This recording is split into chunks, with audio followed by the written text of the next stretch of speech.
Today is April 19th, 2023. I want to talk about the ongoing conflict in Ukraine. I want to start by taking a look at the map. This is liveuamap.com. It is a pro-Ukrainian live map, so just keep that in mind as we look at it. As we zoom in on the front, we're going to notice that, again, most of the fighting is in the Donbass region. This map is claiming that Ukrainian President Vladimir Zelensky visited somewhere in or around Avdiivka, and you can see that Avdiivka is almost entirely encircled. You see these red rifle icons. That means there are Russian troops fighting in these areas, even though territory has not changed hands yet. Russian President Vladimir Putin had visited somewhere in Kherson, so both presidents visiting troops in the fighting. And then if we go north to Bakhmut, the other heavily fortified city along the line of contact, you can see that since my last update, Russian forces have taken even more of the city. And this pro-Ukrainian map is admitting that Russian forces have taken the main rail station here. And what you have is Ukrainian forces clinging to this last little bit, probably less than 20% of the city. And you can see, again, this pro-Ukrainian live map indicating that with these red rifle icons, that Russian troops are fighting in this last remaining foothold of Ukraine's forces. And there's fighting along the rest of the line of contact as well around Seversk. This is the last heavily fortified city along this defensive line, stretching from Avdiivka past Bakhmut, Soledar, and Seversk. And Soledar is already under Russian control. And we have articles about the fighting in Bakhmut, and they're essentially admitting that Russia is outgunning Ukraine and they're leaving the city. That's basically what these articles are saying. This is from Reuters.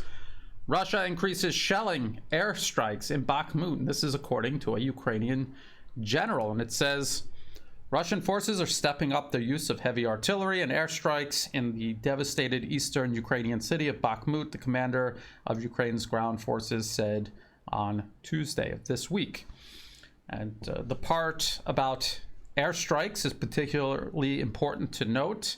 As I've pointed out many times before, the use of Russian military aviation to carry out precision airstrikes has been very limited, unless you count military aviation launching long-range cruise missiles. But dropping bombs or even glide bombs, that hasn't happened until relatively recently.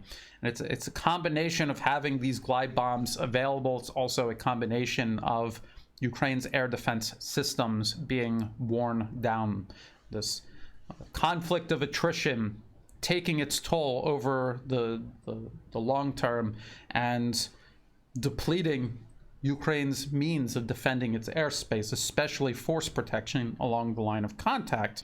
As I've said before, the use of Russian military aviation was essential in turning the tide in Syria. Russia intervened in 2015 at the request of the government in Damascus, and because the US-backed militants in Syria did not have these air defense systems capable of hitting Russian warplanes flying at high altitudes, they were able to bomb supply lines, fortified positions, and troop concentrations across the entire battlefield. There really was no limit to where Russian military aviation could operate, and it was key in aiding Syria in turning the tide there. And because Ukraine is now running out of air defense systems for force protection along the line of contact, we have seen an increase in the use of military aviation along the line of contact. And I think that will just increase in frequency and expand in depth as Russia gets a feel of just how depleted those air defense systems actually are and continue to become. So that's the situation on the battlefield in Ukraine. We're waiting for this Ukrainian offensive to take place. I've said many times that it could happen in one direction in the south or in the east or both. It could even be across the border into the rest of Russia. Nobody knows. Just like the offensive last fall, where Ukraine struck in 2 different directions, it could be the same case this time. We're not going to know until it unfolds. What is the Western media saying about this offensive? We've seen all of this talk circulating around, the supposed leaks about how Ukraine isn't prepared, how their military is much weaker than was thought. But that aside, what is the Western media saying in regards to this upcoming offensive? So this is from Foreign Policy. Ukraine's longest day. The first 24 hours of the expected counteroffensive will likely be decisive. And they're trying to make some sort of comparison to D-Day during World War II. And it says, most of the speculation and debate is about when and where Ukrainian forces will strike, how big an attacking force Ukraine has assembled, and how much of an impact newly supplied Western weapons will have. It's unlikely that anyone outside Ukraine's high command knows whether Ukraine has a decisive advantage in firepower, munitions, troop numbers, and battlefield logistics. What we do know is that in recent months, the war has increasingly been defined by attrition. Neither side appears to have a decisive advantage, and each is trying to wear the other down. Well, that's not true. Russia clearly has the advantage, and even the West has begun admitting this, that they cannot keep up with the demands of the Ukrainian military, the need for artillery shells, the need for additional weapon systems, aircraft, tanks, air defense. They're out of absolutely everything, and Russia clearly is not. And that is one of the contributing factors to why Ukraine is losing cities like Bakhmut, for example. It continues, it says, there is perhaps only one way for Ukraine to escape the scourge of attrition in the opening hours of the upcoming offensive, set off paralysis in the Russian military leadership and panic across the Russian ranks and file. Ukraine's greatest chance of success will come if Russian soldiers skedaddle from advancing Ukrainian forces without putting up much of a fight. Even if the correlation of forces were advantageous for Ukraine, that alone would not be sufficient to obtain these effects. Rather, intangible factors such as tactical surprise, battlefield leadership, and fighting morale will likely be decisive in the first 24 hours of an attack. These intangible factors, not weapons alone, will help define whether the Ukrainians succeed in panicking the Russians, paralyzing the Russian military leadership, and causing a temporary breakdown of command and control. In this scenario, Ukrainian armored columns punch through layered Russian defenses, quickly advance into the Russian rear, and threaten command and control nodes like military headquarters and supply centers, compounding the panic and paralysis.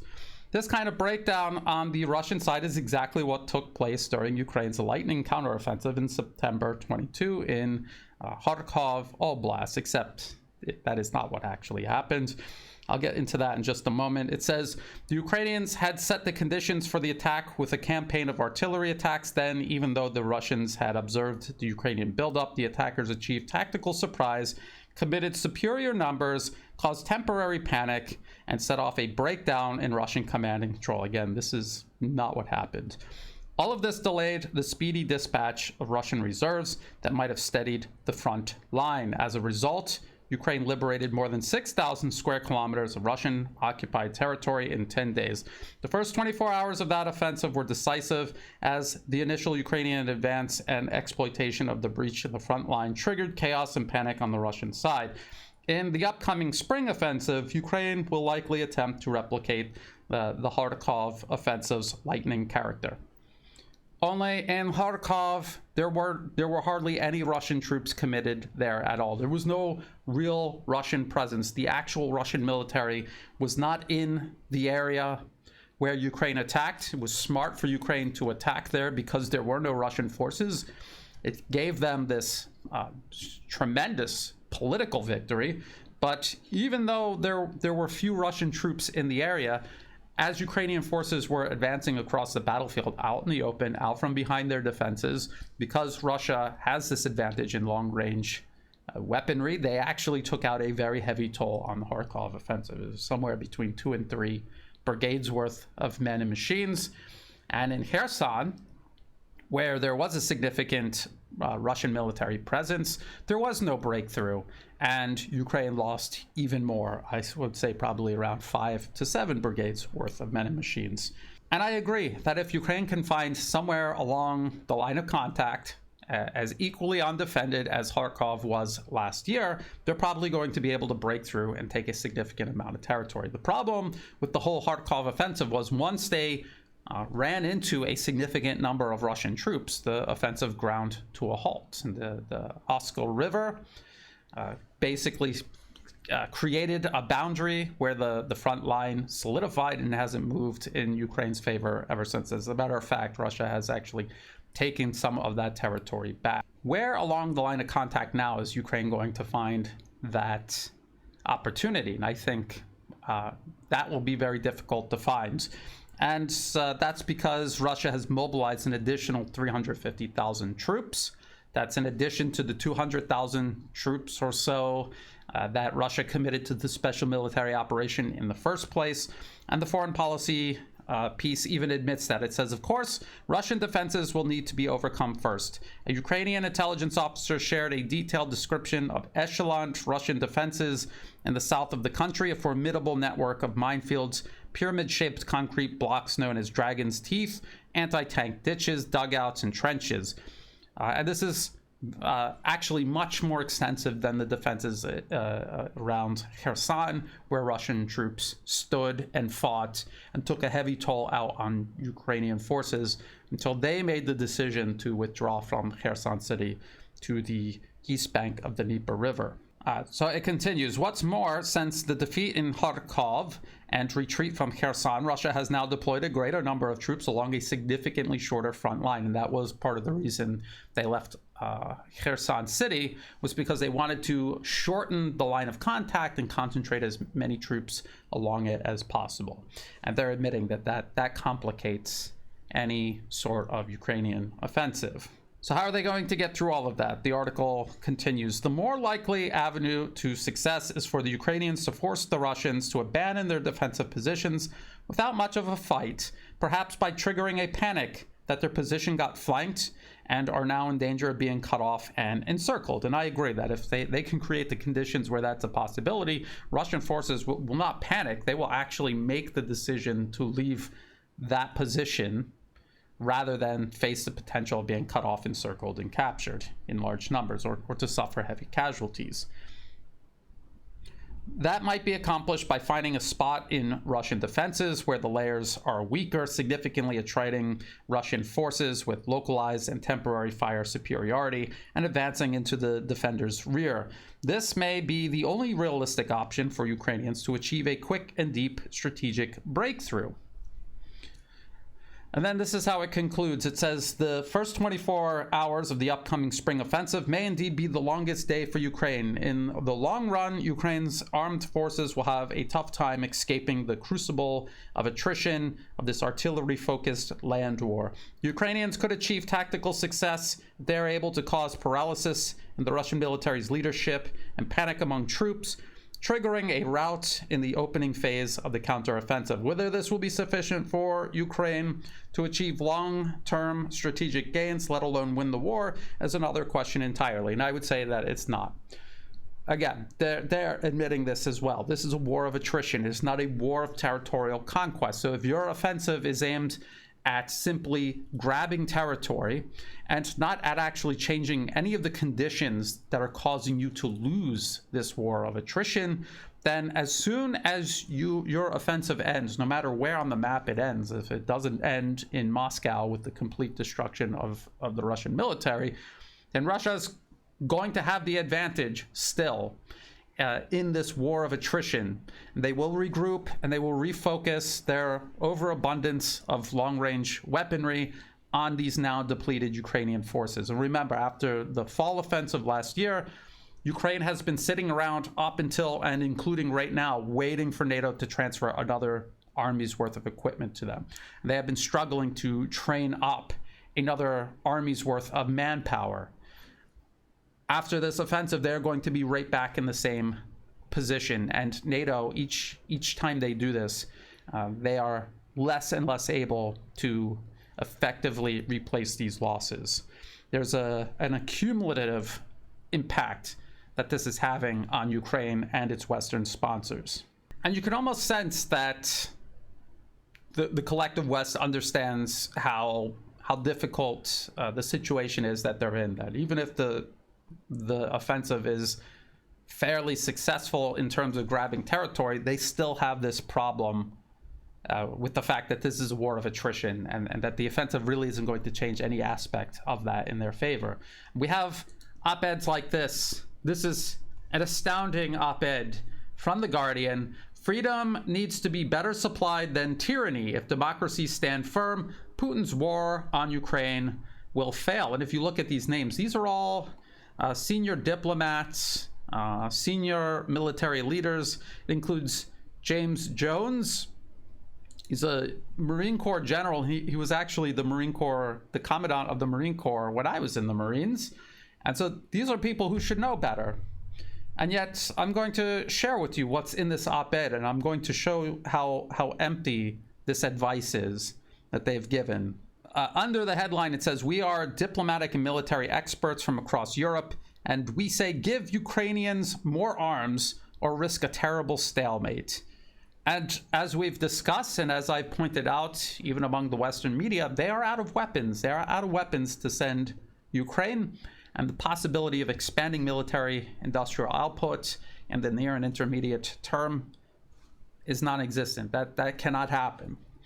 So it says Ukraine needs the combined, well, first of all, there's several paragraphs of just meaningless platitudes about how freedom is more appealing than tyranny, and this is some inherent advantage that the West and Ukraine has. And then it says Ukraine needs the combined force of tanks, longer-range missiles, and aircraft to conduct a successful counterattack, paving the way to Ukrainian victory and peace negotiations on acceptable terms. Only Ukraine started the special military operation out with an air force, and it was destroyed.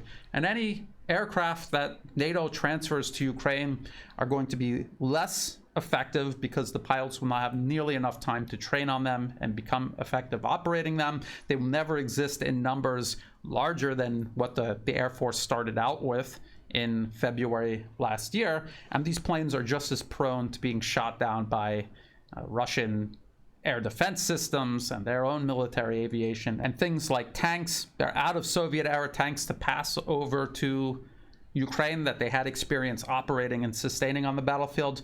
Now they're struggling to transfer Western main battle tanks to Ukraine, a hodgepodge, a variety of different tanks, old and new, to Ukraine. And again, they have no time to properly integrate this into their fighting force. Things like this take years to do. They don't have that time to do this. And longer range missiles. Ukraine had Tochka-U missiles. These were long range ballistic missiles. They weren't the most accurate, but they had them. It didn't really help them out that much. Every once in a while, we see Ukraine operating long-range drones, Soviet-era drones, flying deep into Russian territory. But they're intercepted.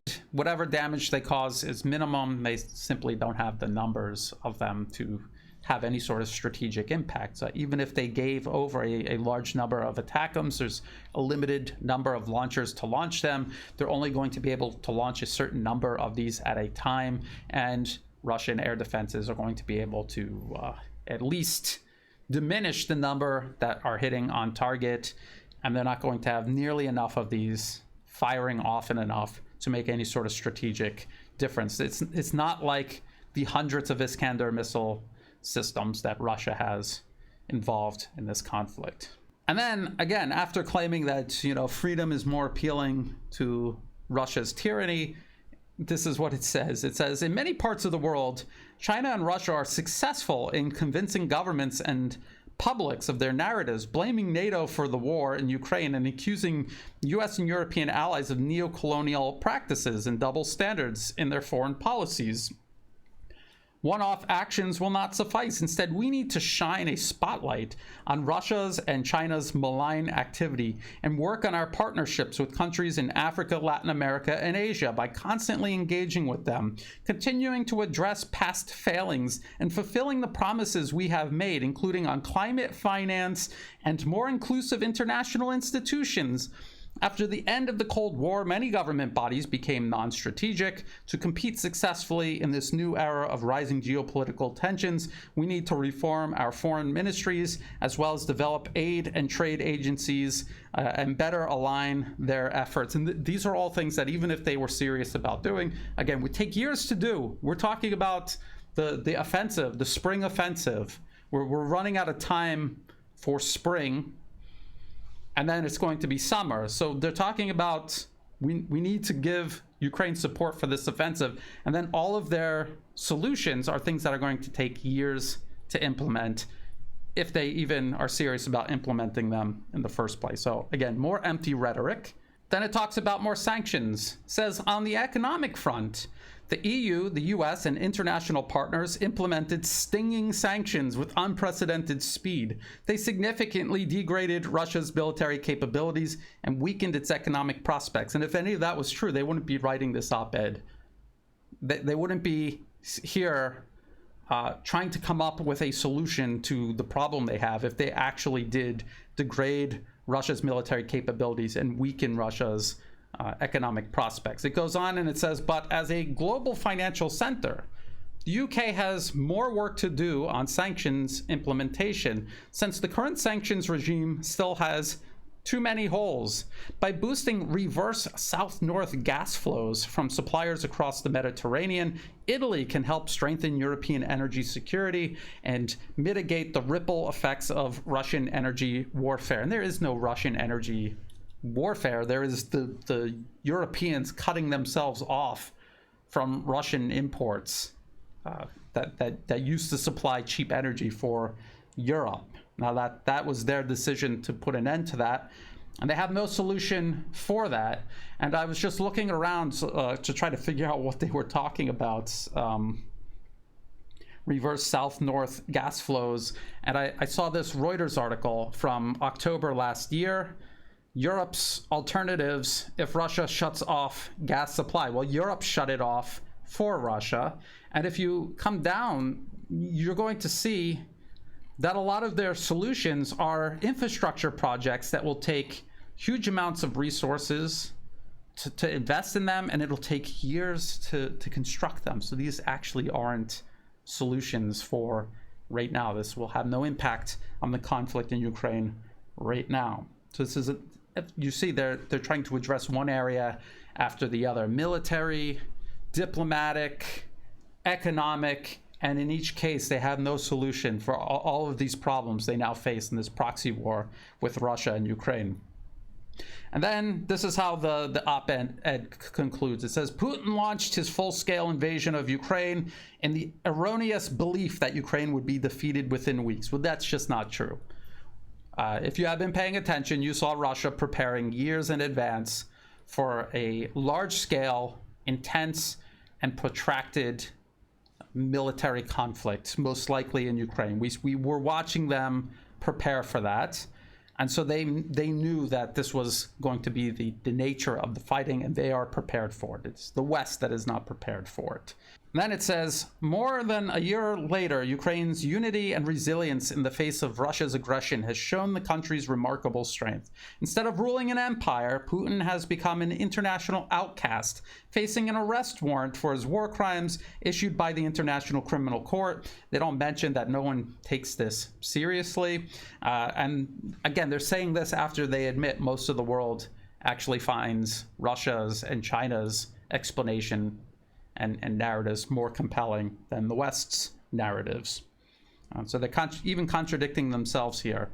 And then it says, to continue its fight for freedom and defeat Putin, however, Ukraine needs more support. Ukraine's partners have to step up.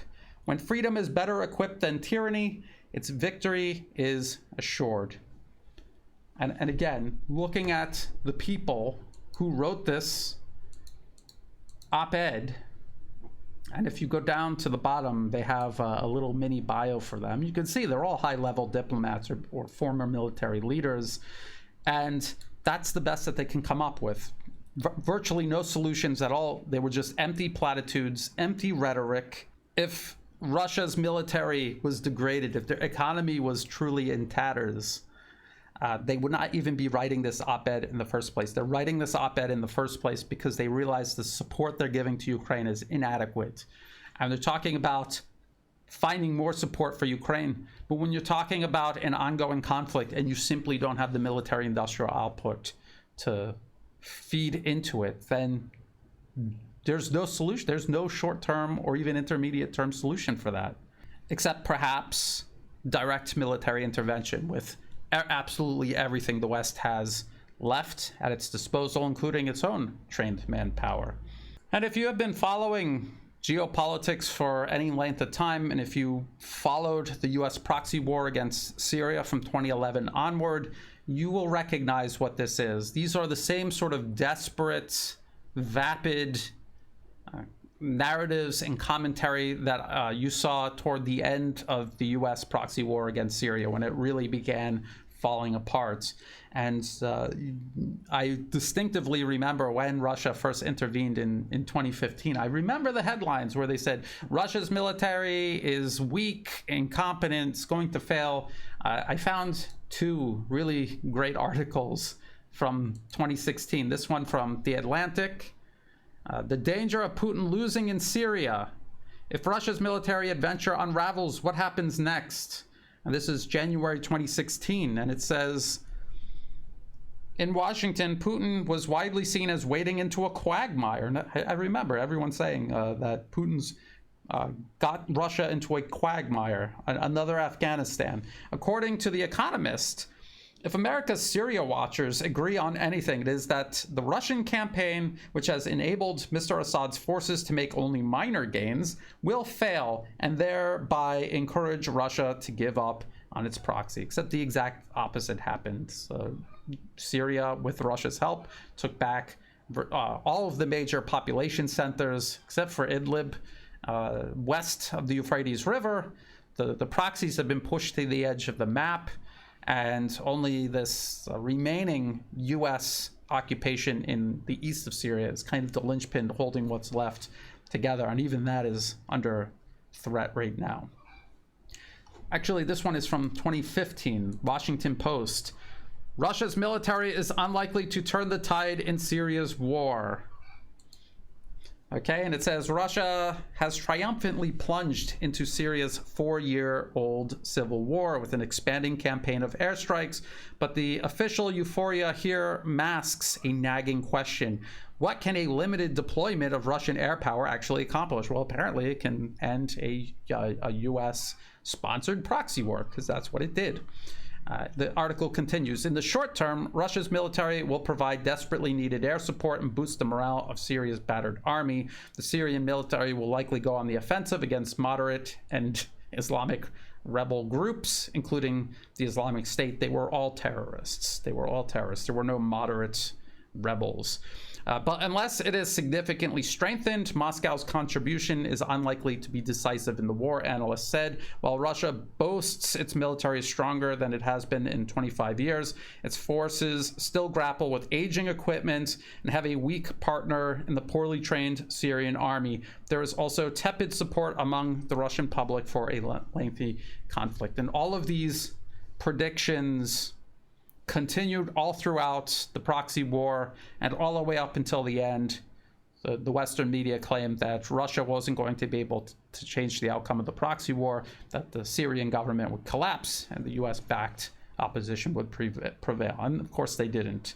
I'm just pointing out these older headlines so that you can see that this is a consistent pattern all throughout the Western media. They're always going to say their enemies are weak and going to fail, and that they're going to succeed no matter what is actually happening on the ground. It's very important to keep that in mind. Now, we have to keep an eye out for the Ukrainian offensive. People would be mistaken to underestimate it.